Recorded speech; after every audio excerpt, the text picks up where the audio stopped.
Hey everybody, welcome. We are back. We are live this time with a Falcon and Winter Soldier show. I'm Mike Sandoval and I have Malik Patterson from MUSE TV here as well. Dude, what did you think of this premiere episode? Straight off the bat. It was good. Falcon just there's something about Anthony Mackie to me. I just always loved his acting, but the opening with him and then the army and they're like, okay, you can't go to Libya, so like we have to kind of tailor this off, and just seeing you kind of get a feel for all of his abilities in like in the first kind of 30 seconds, what he can do, what he can't do. I thought it was beautiful in the beginning, especially getting into Bucky. I think Bucky's character development is going to be pretty interesting to watch. The story, okay, I had my issues with the last series, as we know. But this one actually made sense for a first episode. It told a story. It developed the characters a lot more because the Winter Soldier and Falcon, Bucky and Sam, we never really knew more about them as individuals. Mm-hmm. We knew them as a whole. We knew Bucky because of the first Avenger in the first Captain America, the first Avenger. So we kind of had an idea of his backstory. Sam, not as much, and they actually develop those characters where we care about them. Like, we care about what's going on. We care about what they've been through and what they've seen. And especially with what Sebastian Stan is doing with Bucky Barnes this time. It's a different character. Like, he's going through a lot. And we're seeing that in this first episode of the show. And I'm already blown away with it. I'm already, like, in. Yeah, I'm already into this new. For me, seeing Bucky, it's interesting because there was always just jokes throughout all of Marvel about him being over 100 years old, but really about 35. And then there was always jokes between him and Captain America about their PTSD and everything that they went through. But now that he doesn't really have Cap anymore, you see it weighing down on him. And then of course the therapist talking about how he avoids answering to anything Sam is telling him or sending him. That it really just is a tall tale sign of where he was at this whole time, and then where he's at now that he's officially lost Cap. Like, he's lost Cap, everybody's separated, and now he's secluded and he has no idea how to properly cope with that. And then seeing Sam's character, we didn't really know too much about Falcon, but seeing his family dynamics and the sibling battle that him and his sister have of, we love each other, but we love each other in different ways. And then we also loved mom and dad, but we did different things to help support the family, I think was pretty cool to see as well. Yeah, exactly. And that's the one thing that I liked, is that we see how they are and what happened during this whole them being a superhero thing. There is a scene where Sam and his sister are in the bank trying to get a loan, trying to save their family business and what their mom and dad had created. Especially, they had talked about both of them and what they did. And they literally say, well, how did, like, Tony set up something where you get paid and stuff? And they literally say, like, it was like volunteer, that they got like donations and stuff, and like from whenever they got support and wherever they did a superhero type of necessity, but they really did not get paid. And the one thing that we're talking about off camera is, okay, Tony Stark friggin' was a billionaire, gave Spider-Man this $1 million spider suit for the Iron Spider suit, and didn't pay anybody. It's like there was no money to go around. It's like, who got paid in the Avengers? One of the, not just a billionaire, he's like top 3 richest people in the entire world. I mean, besides, of course, the people from Wakanda, and then if we throw in the people from Fox, like Lex Luthor, but it's just like you can fund everything that we're doing. And nobody mentioned, I guess everything was for the greater good, but now that everybody's gone and it's 5 years later, like the bank teller said, I love you. I appreciate what you did, but you have zero income. We can't give you a loan with your sister's business in the drain, the house in a reverse mortgage, and then you don't have any money to show for it. Which that was kind of a hard bullet to swallow. I mean, I think he handled it well, but it was kind of one of those things to where you kind of see his sister look at him like, I didn't know that you weren't getting paid either. So it was great for their development, and I really appreciate it. But I really like how Marvel is giving this take of, we weren't going to just leave you guys clueless to the 5 years that gone on. We're going to tell you where everybody was at and what happened between those 5 years, because it's a lot of time. Yeah, I agree, and that's the one thing that was really, really good to see. I mean, because it makes them human, you know. It makes them, it makes them, it gives them, it makes it feel like you and me. And I think that's what's cool, is that it makes them feel like it's just you and they're normal people who are just trying to save the world. And that's what was really cool about it. And then with Bucky too, to see like how much trauma he's been going through, because he's trying to repair, like make amends for everything bad that he's done to people. And that was kind of that you really feel bad for him, because it wasn't him. He was brainwashed, as we've seen in the movies. Right. And you're seeing him becoming James Buchanan Barnes again, but yet he's trying to make up for everything bad that he did to people. And that was just mind-blowing to me, because I mean, I never thought Marvel would go in that direction to show it. Marvel has been kind of really touching on dark sides with these characters, because nobody would think that James would have such a dark side with dealing with, I guess, his depression, you would call it. I mean, essentially, because he doesn't speak to anybody. He only goes to his therapist, and his therapist and him have a pretty interesting dynamic. She's like, okay, you're not going to say anything. I'm just going to send this off as a report. And he's like, please, I don't want the reports. I'm tired of getting these types of feedback from the government. Just let me be me. But one thing I did find interesting was the dialogue that Sam had when he went to go visit the Museum of Captain, and when he was asked, how come you never picked up the shield? I thought that was a pretty interesting take on it. Yeah, and that's one thing I like about that as well. It kind of shows that, you know, Sam was kind of thrown into a superhero role, where Captain America was developed from day one to become a superhero. And it kind of shows, like, you could see the weight of Captain America and the shield upon him. Yeah. And know that, you know what, that's a heavy mantle and big shoes to fill.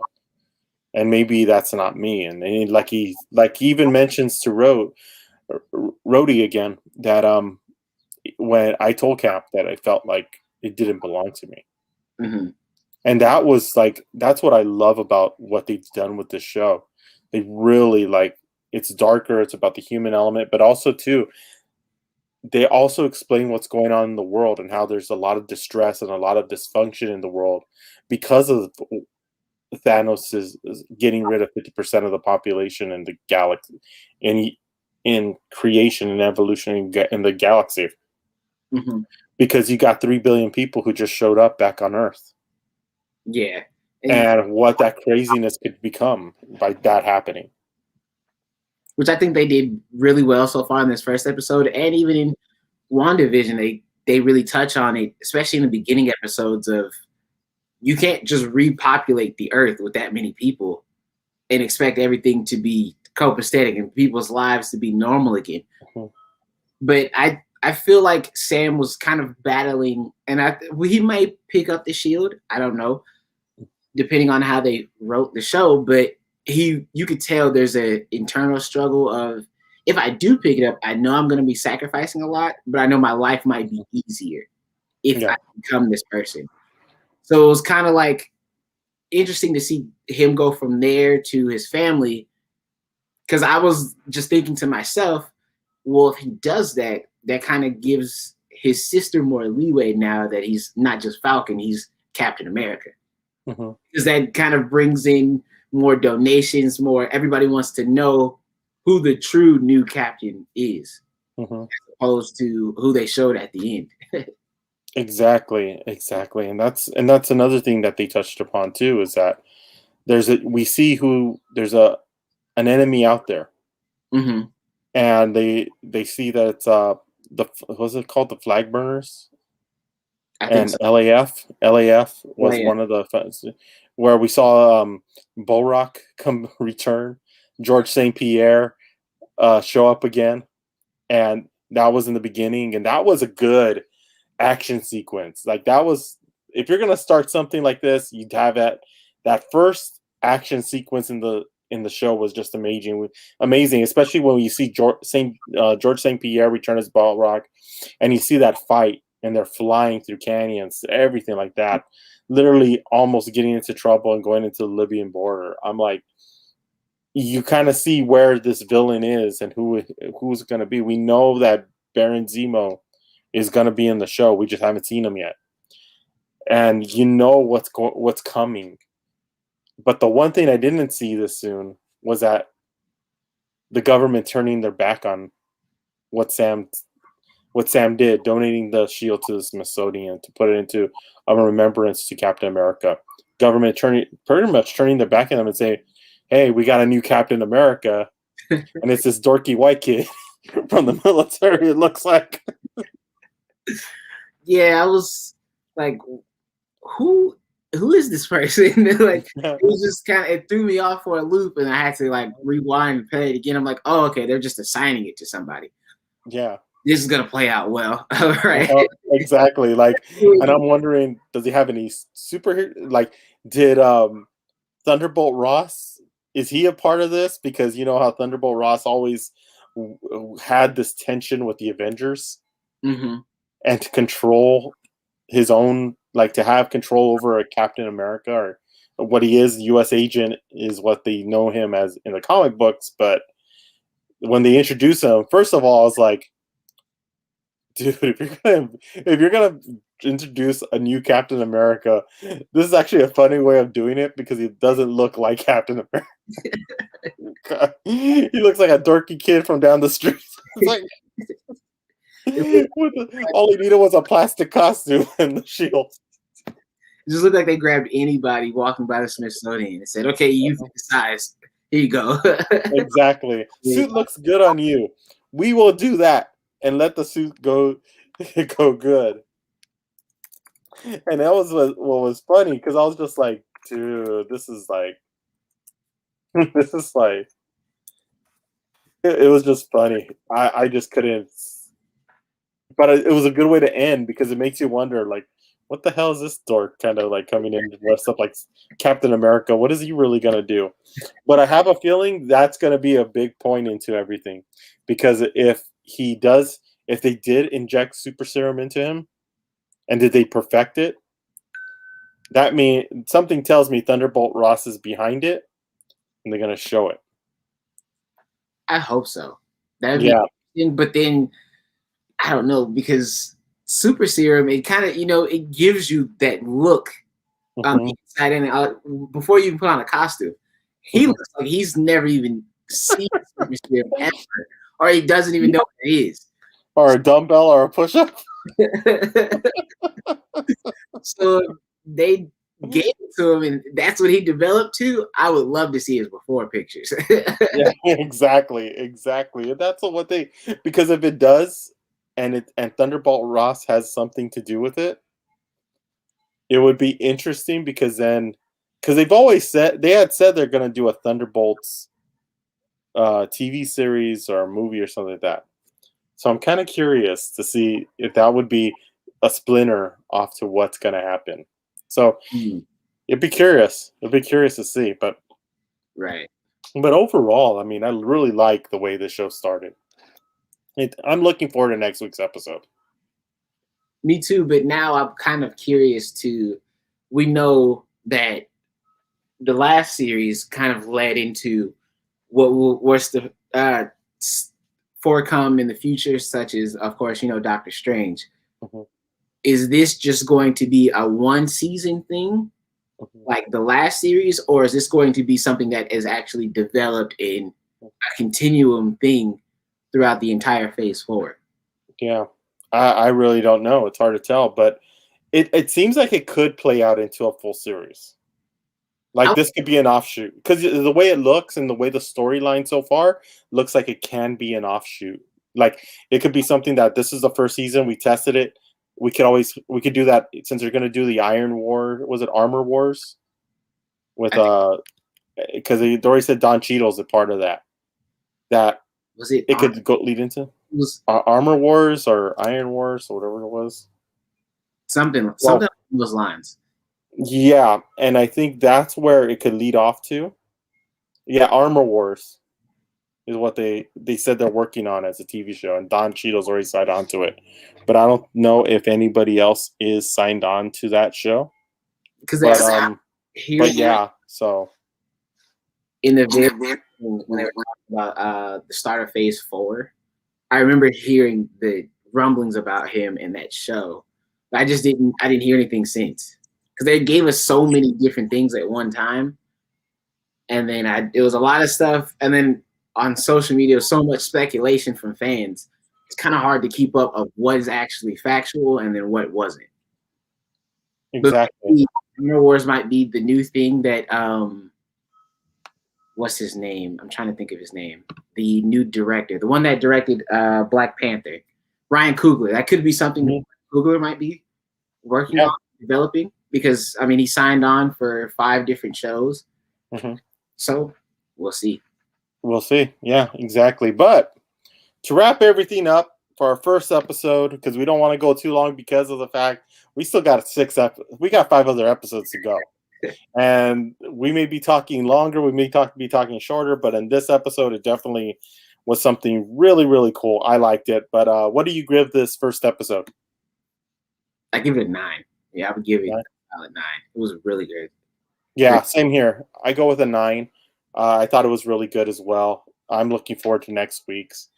It's going to be a lot of fun. That's all I could say. I think this is going to be one of those fun shows that you're going to be watching every week, and they're going to do something to keep you tied in.